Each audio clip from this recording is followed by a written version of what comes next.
welcome to video 7. This is going to be about density. I am in Mrs. Rickenback's room. She's let me borrow it for the period so I can get this up for you. So let's get going.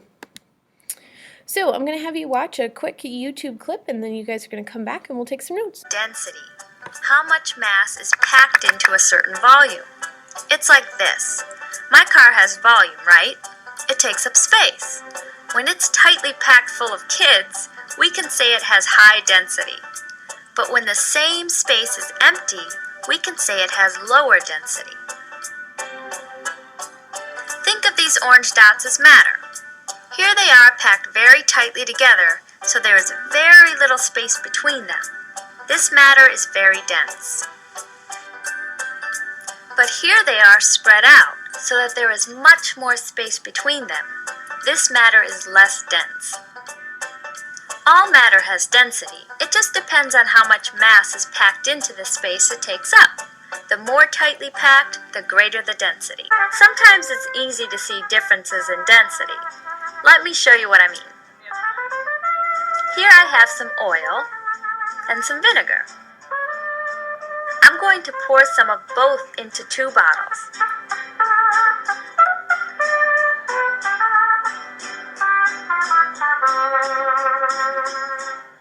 The next step is to shake.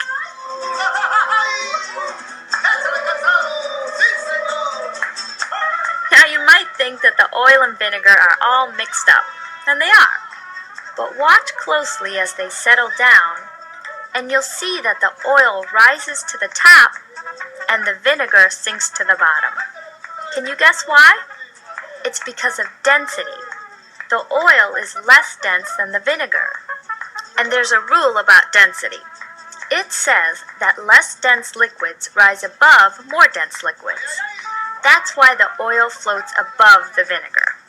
Right, I hope you enjoyed that clip. So let's get started and talk about density. So density is a physical property of matter, so sort of like the ones we've been talking about color and shape and texture, malleability, those ones. And density is unique to pure substances, so you can actually use it to help identify it. So let's define it. Density is the amount of matter in a defined space. Another way to say that is how closely or tightly packed something is. So I want you to take a look at the 2 pictures that you have below. Which one do you think has more density? They both have the same space that they're taking up. So you look to see which one has the most of those red circles, and it's definitely the one on my left. So density actually has a formula where you can actually calculate it and find it. This is actually one of the few formulas I'm going to ask you to memorize, and its density is mass divided by volume. Another way to say that, it's the ratio of mass to volume. And say I gave you an object, if you can find the mass using a triple beam balance and you can find the volume, maybe by volume by displacement, you can calculate its density, which you will be doing in lab.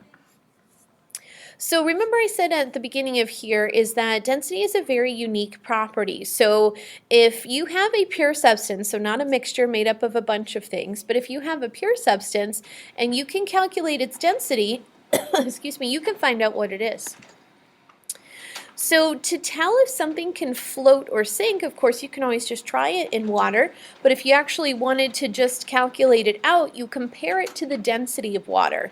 And water is very easy to remember. It's just 1 gram per milliliter. So if it's less than 1 gram per milliliter, it'll float, and if it's more, it'll sink. So the one on the left here is sinking and the one on the right is floating.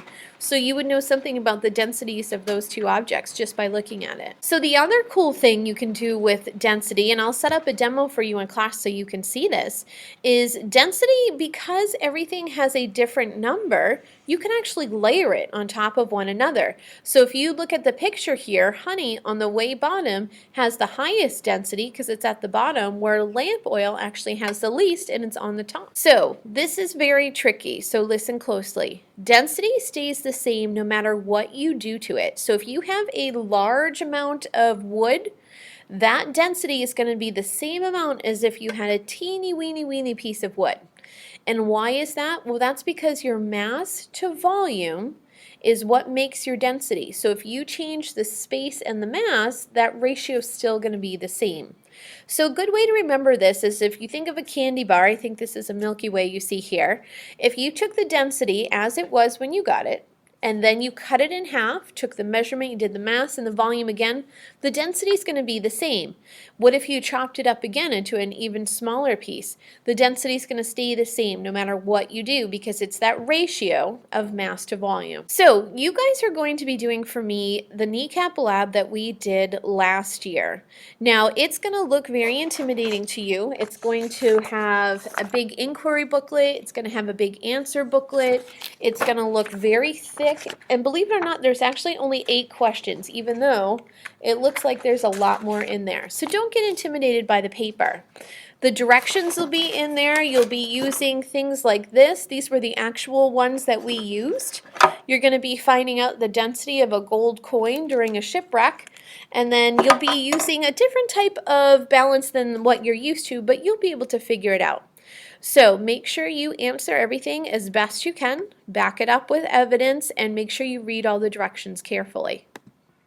So summary, here we go. Make sure you can define and describe density. I would definitely make sure you understand the formula, and then make sure I would put a little something about sinking or floating. As always, thanks for watching.